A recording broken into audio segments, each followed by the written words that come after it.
माई रे माई मैं तेरा राज दुलारा, माई रे माई मैं तेरा लल्ला, तूने मुझे पाला, तूने मुझे पोसा, माई रे माई मैं तेरा राज दुलारा। गांव के लोग लोरी की आवाज सुनकर डरे हुए हैं और जबरदस्ती अपने बच्चों को सुलाने की कोशिश कर रहे हैं।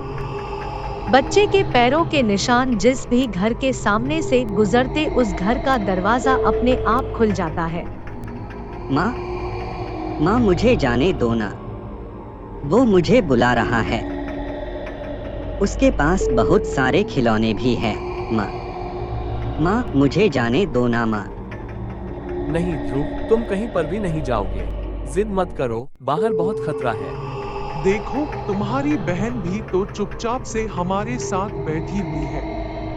इतना कहकर जब ध्रुव की माँ ने अपनी बेटी रिया की ओर नजर दौड़ाई तो वहाँ पर कोई नहीं था, जिसे देखकर ध्रुव के माँ पापा एकदम चौंक गए। उनकी आंखें फटी की फटी रह गई। रिया कहाँ गई? अभी तो यही थी। मुझे नहीं पता, मुझे मेरी बेटी वापस चाहिए। रिया, रिया कहाँ हो तुम रिया? रिया को आवाज लगाते हुए माँ, पापा और ध्रुव सब दरवाजे पर आकर खड़े हो गए। उन्होंने जब आसपास नजर घुमाई तो देखा कि गांव के 4 बच्चे एक लाइन में एक छोटे बच्चे के पीछे चल रहे हैं और सब के सब वही लोरी गा रहे हैं। माँ जब अपनी बेटी रिया को मौत के मुंह में जाते हुए देखती है तो फूट फूट कर रोते हुए बिखर जाती है और पापा भी अपनी बेटी रिया को हमेशा के लिए जाते हुए देख दुख के मारे टूट जाते हैं। पर ध्रुव को अभी कुछ समझ में नहीं आया था। पापा, रिया कहाँ चली गई? बेटा, रिया हमें छोड़कर हमेशा हमेशा के लिए चली गई है। वो वापस नहीं आने वाली है। पर पापा, वो अपने दोस्तों के साथ जंगल ही तो गई है ना। चलो ना पापा, उसे लेकर आते हैं। वो मेरी छोटी बहन है। हम उसे ऐसे खूंखार जंगल में अकेला नहीं छोड़ सकते हैं। तभी गांव का मुखिया ध्रुव के पास आता है। अरे बेटा ध्रुव, तुम तो बहुत समझदार और अच्छे बच्चे हो ना, तो फिर जिद क्यों करते हो? अपने माता पिता की बात मान लो। तो क्या अब हम भी बाकियों की तरह गांव छोड़कर चले जाएंगे? ध्रुव, मुखिया जी बिल्कुल सही कह रहे हैं। हम ये गांव छोड़कर जाने वाले हैं और अब मैं तुम्हारी एक नहीं सुनूंगी। सबके मना करने पर ध्रुव गुस्सा हो गया और घर के अंदर चला गया। ध्रुव का ये गुस्सा देख मुखिया उसे समझाने के लिए घर के अंदर चला गया। अरे बेटा, तुम जिद क्यों करते हो? शायद तुम्हें इस बात का कोई अंदाजा नहीं है, लेकिन अगर तुम इस गांव को छोड़कर चले जाओगे, सिर्फ तभी तुम सुरक्षित रहोगे, वरना वो बच्चा तुम्हें भी तुम्हारे माता पिता से अलग कर देगा। आखिर वो बच्चा है कौन? और ऐसा क्या है उसकी लोरी में कि गांव के सारे बच्चे उसकी तरफ खींचे चले जाते हैं? ऐसा क्या है उस बच्चे की आवाज में?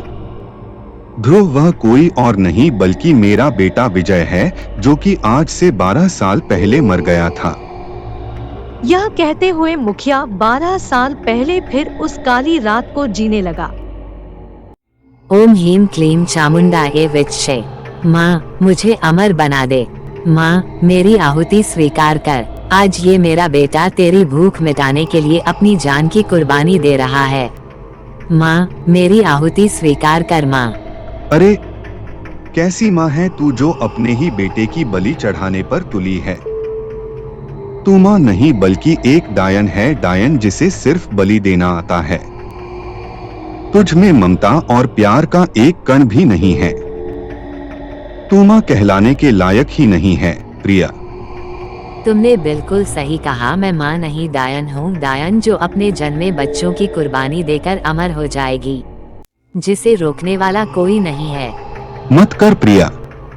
तेरी गोद में जो बच्चा है वो सिर्फ तेरा नहीं है, मेरा भी है। मैं तेरे आगे हाथ जोड़ता हूँ, मेरे बेटे विजय को छोड़ दे। मुखिया अभी बोल ही रहा था, तभी आसमान में जोर से बिजली चमकी और अगले पल ही तेज बारिश होने लगी। बारिश की बूंदों से हवन की अग्नि और तेज हो गई। तू मेरा राज दुलारा, तू मेरी आँखों का तारा, तुझे मैंने पाला, तुझे मैंने पोसा और तुझे मैंने मारा। इतना कहकर प्रिया ने एक झटके में खंजर से विजय का सर धड़ से अलग कर दिया और विजय का सर सीधे आग में जा गिरा। कुछ देर बाद आग से विजय की आत्मा निकली और अपनी मां के अंदर समाने ही वाली थी कि मुखिया ने उसी खंजर से अपनी पत्नी प्रिया का सर काट डाला और उसका सर भी उसी अग्नि में जलकर राख हो गया। तो क्या आपने अपनी पत्नी को मार डाला? हाँ, मैंने अपनी पत्नी को मार डाला। वैसे भी वो मेरी पत्नी नहीं, एक डायन बन चुकी थी जिससे बस उसकी शक्तियों का मिलना ही बाकी था। तो फिर आपके बेटे विजय का क्या हुआ?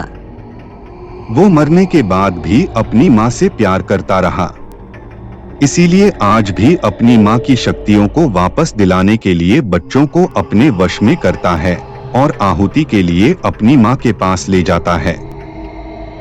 वश में करके? पर उसके पास शक्तियाँ कहाँ से आई? विजय की बलि के बाद उसकी आत्मा बहुत शक्तिशाली हो गई थी और अगर विजय की शक्तिशाली आत्मा अपनी माँ प्रिया में समा जाती तो सारी शक्तियाँ उसकी माँ को ही मिल जाती, लेकिन मैंने पहले ही उसे मार दिया था। तो क्या आपका बेटा विजय ऐसे ही गांव के बच्चों को लोरी सुनाकर अपनी माँ प्रिया के लिए आहुतियाँ इकट्ठा करता रहेगा क्या? नहीं, एक रास्ता है पर वो बहुत खतरनाक है।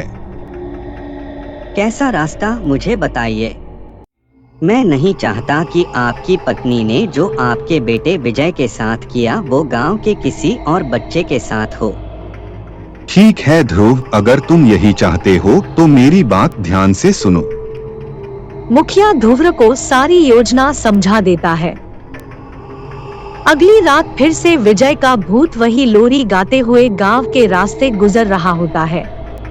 ध्रुव अपने कान बंद कर लेता है ताकि विजय की लोरी का असर उसके ऊपर ना हो और वह भी बच्चों के साथ विजय के पीछे पीछे चलने लगता है। कुछ देर बाद विजय बाकी बच्चों के साथ उसी जगह पहुंच जाता है जहां वह बच्चों की आहुति दिया करता था।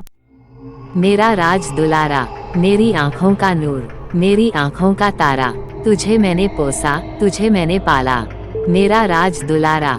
विजय भी सारे बच्चों को अपनी माँ के पास आहुति के लिए खड़ा करके आग में विलीन हो गया और वश में किए गए बच्चे भी एक लाइन में खड़े हो गए। वो प्रिया की गोद में जाने के लिए बेताब थे। आओ बच्चों आओ, तुम्हारी माँ तुम्हें बुला रही है, आ जाओ, अपनी माँ से कैसा डर। प्रिया के बुलवाने पर एक बच्चा प्रिया की गोद में जाकर बैठ गया। प्रिया ने भी उस बच्चे के साथ वही किया जो उसने विजय के साथ किया था। उसका गला काटा और उसके सर को हवन कुंड में डाल दिया। इस बीच मौके का फायदा उठाकर ध्रुव लाइन में खड़ा हो गया और प्रिया के बुलाने पर वो उसकी गोद में जा बैठा। ओम ह्रीं क्लीं चामुंडाये विच्चे, माँ मुझे अमर बना दे, माँ मेरी आहुति स्वीकार कर, आज ये मेरा बेटा तेरी भूख मिटाने के लिए जान की कुर्बानी दे रहा है, माँ मेरी आहुति स्वीकार कर माँ। प्रिया के बोलते ही आग की लपटें और तेजी से जलने लगी।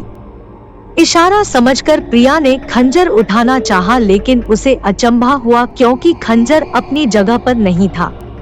प्रिया का सीधा शक गोद में बैठे बच्चे पर गया। इससे पहले कि प्रिया कुछ कर पाती ध्रुव ने उसी के खंजर से उसी का गला काट दिया। प्रिया का सर सीधा हवन कुंड की अग्नि में जा गिरा और अब तक जितने भी बच्चों की बलि दी गई थी उन सब बच्चों की आत्माएं हवा में चारों तरफ फैल गई, जिसे ध्रुव भी देखकर दंग रह गया। उसके बाद ध्रुव सही सलामत घर वापस आ जाता है। माँ अब तो सब सही हो गया है, फिर पापा हम सबको शहर जाने के लिए क्यों बोल रहे हैं?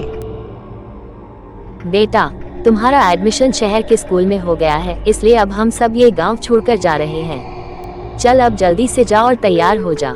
इतना कहकर माँ आईने के सामने से चली जाती है।